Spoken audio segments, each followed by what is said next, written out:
Hi guys! Welcome or welcome back to my channel. For today's video, papakita ko sa inyo yung bigay ni Kenny Rogers. Ito yung bago nilang menu. So, ito yung parang flaming hot or yung talagang maanghang. So, ayan, sa mga mahilig sa mga maanghang, perfect to para sa inyo. So, pasensya na sa background kasi nanonood ng Sona. Kasi Sona today. So, ayan, ito yung bigay ni Kenny Rogers. Ipapakita ko sa inyo.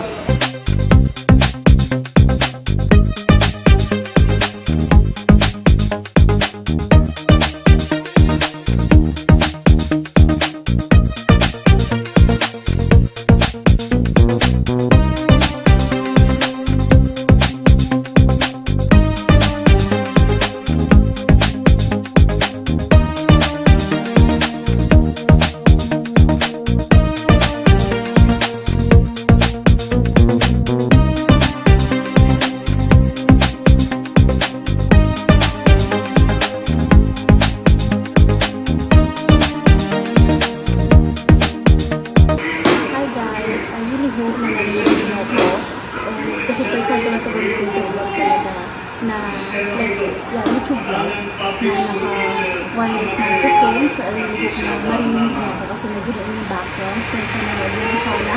So, ito nga yung mga bigay ni Kenny Rogers. So, ito nga yung bago nila which is the flaming hot pepper, rose, and red. So, ayun, yung pinakaiba lang dito is hot pepper na siya. So, meaning super maanghang. Pero, tolerable naman and perfect na talaga ito sa mga mahilig sa maanghang. So, ako naman, semi lang, depende pa din. Pero since kasi hot pepper naman, mahilig ako sa mga peppers.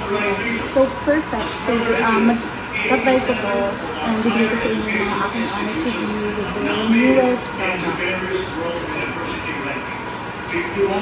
So, ayan, I just heard my video and nag-post kasi ako sa Glenn. Ang ingay pala, rinig tayo. Pero yun, this must go on. Kanina nakapag-try lang ng konti and I must say, kanilang sauce din. Grabe.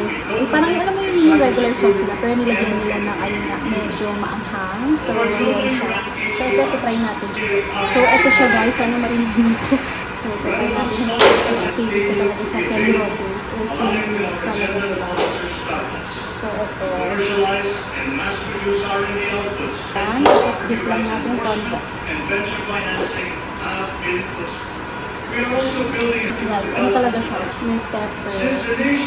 Na manghang siya. Sarap. Ito na binigburan talaga din siya ng maraming peppers. It's very hot. Yun niya naman, ang cute ng PR nila, diba? For this campaign, napaka-cute. Talagang flaming, cute. Tapos may ganyan pa dito, yung sa dulo, diba? Cute. Tapos yung chicken nila, ang kasama ng chicken is this gravy. Tapos, alam ko gravy lang po, pero let me try muna.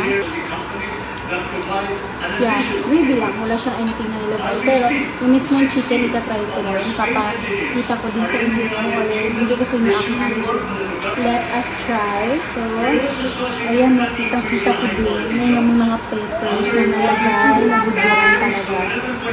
Itsura niya parang spicy talaga siya. Yes, Aiden. Ayan guys, yung parang may pagka-spicy siya dito. Yun mo, diba? My God.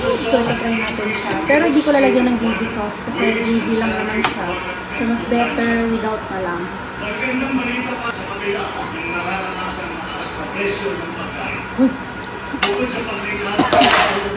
Ang hang talaga. Ang sarap. Sarap siya kahit maanghang. Tolerable. Yeah, sarap siya. Guys, I'm really so sorry. Napaka-ingay pa din. Hindi ko alam. Kahit naka-green na siya. Pero ang ingay. So, Boya, what happened? Kasi okay ka nung una, pero hindi ko lang bakit. Ano nangyari? Oh my God, I really have to buy a new one siguro. So, na-try ko yung chicken and yun na, maanghang siya guys. So, dito na kasi gravy sauce lang naman siya. Pero for sure, masarap yung kanyang partner doon. Pero ito talagang is my favorite. Masarap siya. Mas tolerable to. Pero masarap din to ha. Mga mahilig sa mga maanghang, go for it. So, ito din yung bago nila guys. Flaming hot pepper, diba? Na ribs and chicken. So, ito na nga yung bago nila, which is the green beans and bacon. So, ito yung guys. Ito, ayan. Ito. Ayan.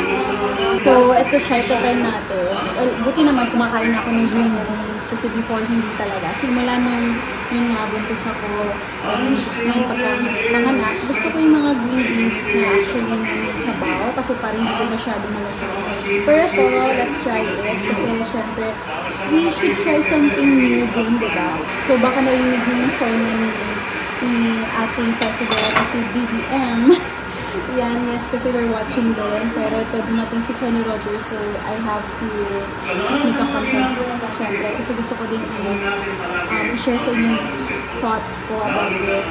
Try natin to. Kasi ito, with bacon, and ito yung beans. So, try natin siya. Dito kung masarap yung pagkagawa, or yung pagka-blend yung dalawa.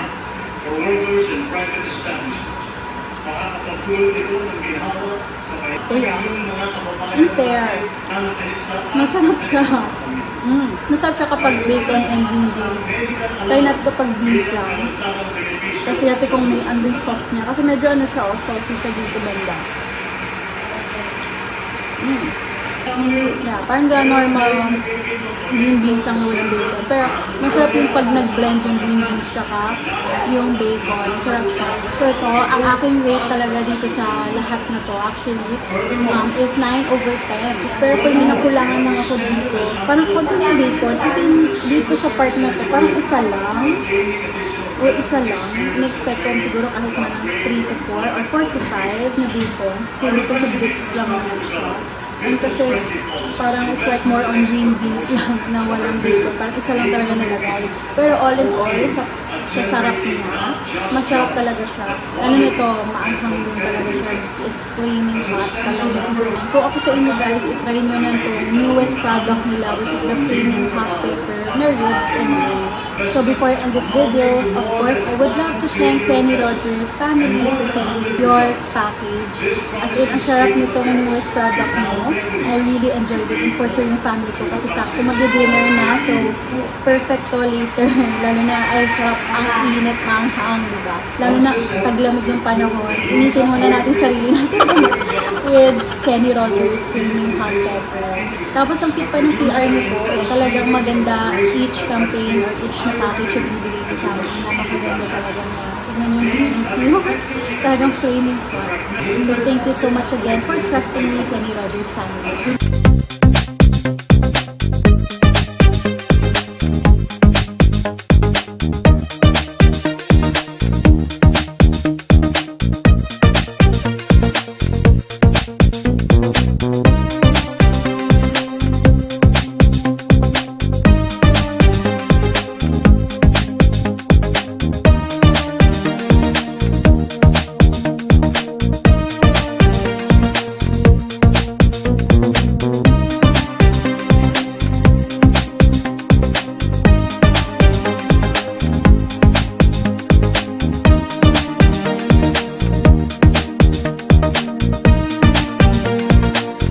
This is the end of my vlog. Thank you so much for watching.